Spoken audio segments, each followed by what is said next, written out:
Alaska, Joe Cook here in the sports seat for you. Another TGIF, and we have a lot to talk about in sports, so let's get started. It's basketball time, and the first day of the Mount McKinley Holiday Classic at Boileau Hall was a good one as the game of the night lived up to the hype. But before we get to that, let's see what else went down in girls basketball. The Monroe Lady Rams fell to Colony Knights 53-32. The Knights had Faith Harris scored a game-high 16 points, leading 3 Knights in double figures. It was 19-16 after 1, and Colony held the Rams to 21 points in 3 quarters, but Alexis Guevara led the Rams with 10 points.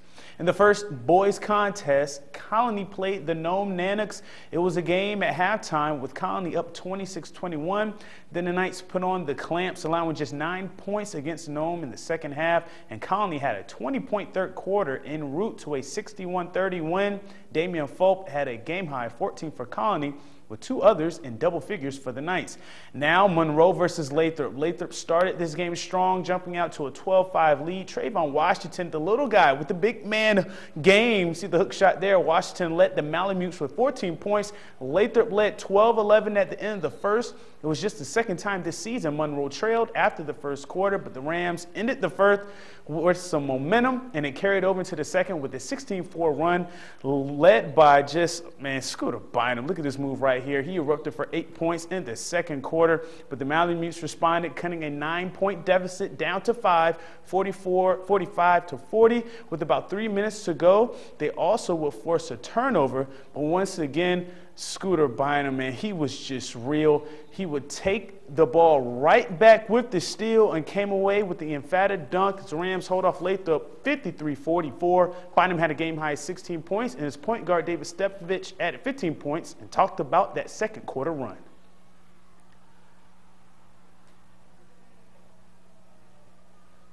Some shots.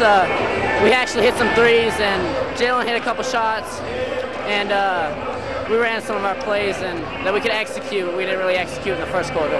It's hard, you know. They're athletic, and we play as a team. And if someone's down, everyone else brings everybody up, and we all play together. In other tournaments, North Pole Patriots basketball teams were in the 46 Joe Floyd era Aviation Winter Classic basketball tournament. Last night, the boys team faced the host Kodiak Bears, and the Patriots couldn't get things going against a tough Bear defense. Kodiak hit some shots. They were active on the glass early in this one. North Pole's Anthony Gibson, he would hit a 3, but his Patriots were still down 16-7 in the first quarter. Kodiak held North Pole to single-digit scoring in all 4 quarters, and they were rolled to win 63-27. On the girls' side, the Lady Patriots took care of business. They faced Kotzebue and rolled to a 55-42 win. Willow Stewart had 14 points, leading 3 Patriots in double figures. Patriots showed some scoring versatility, not scoring a 3 in this game, and they have Josie Broderick. Go figure. Their next opponent is Juno Douglas. Now, both Hutchinson basketball teams came into the new year undefeated, but that would change. The Hutchinson boys team fell for the first time this year in a classic, the final, a 79-77 loss in double overtime in the ACS Pepsi Invitational to the Houston Hawks. Darren Silas scored a season-high 43 points, 12 rebounds, and 8 steals. Just a monster game. John Morgan added 17 points and 6 boards. The Lady Hawks continued their winning ways with a 55-45 victory over the Bethel Warriors. Mimi Wood did it again, scoring 20 points, 10 in the third quarter alone. Vanessa Hastings and Allison Yingling added 11 and 10 points for the Hutch, who is 6-0 right now. For the women's basketball, let's go up the hill as the Nanooks were hosting the number 9 Clan of Simon Fraser. The Clan started the game on a 7-0 run, but the Nanooks made it a game 10-7 with an and 1 by Taylor Altenberg, who finished with 9 points and a career-high 5 steals. Simon Fraser, they went on a run thanks to the hot shooting Christina Collins hitting 4 threes in the first half. She finished with 14 points. The Nanooks forced 31 turnovers, but the Clan were too much, and they never trailed in their 7 straight wins, 71-56. Nayo Rancock Acuna had 23 points and 16 boards for the Clan. Jacqueline Lovato led the Nanooks with 15 points and 8 rebounds. Now the Nooks will host Western Washington this Saturday.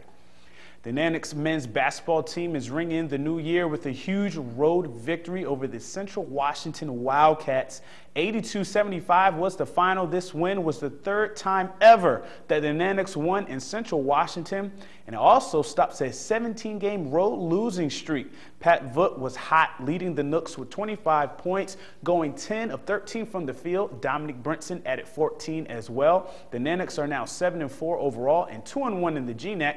Now the Nooks will travel to Northwest Nazarene to take the Crusaders, who are also coming off a huge win over the 25th-ranked Anchorage Seawolves.